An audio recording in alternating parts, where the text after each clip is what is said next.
નમસ્કાર, શો ટાઈમમાં આપનું સ્વાગત છે। ભાવનગર વકીલ મંડળ દ્વારા અમદાવાદની વિમાની દુર્ઘટનામાં મૃત્યુ પામનાર લોકોને શ્રદ્ધાંજલિ આપવામાં આવી હતી।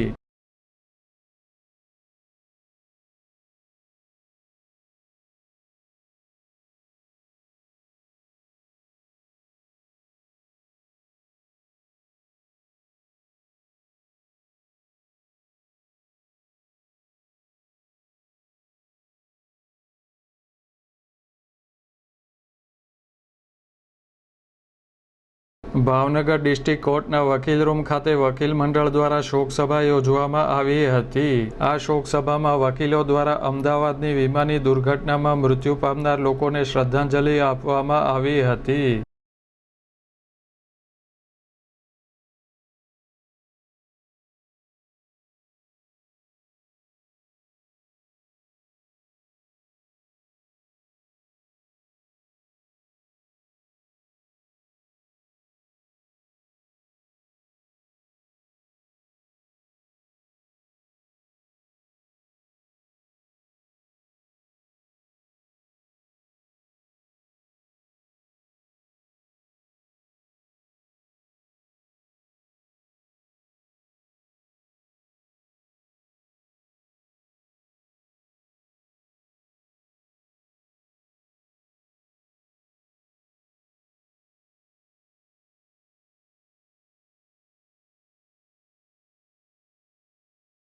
આ શોકસભામાં મોટી સંખ્યામાં વકીલો હાજર રહ્યા હતા અને શ્રદ્ધાંજલિ આપી મૃતક વ્યક્તિઓના પરિવારજનો પ્રત્યે સહાનુભૂતિની ભાવના વ્યક્ત કરી હતી।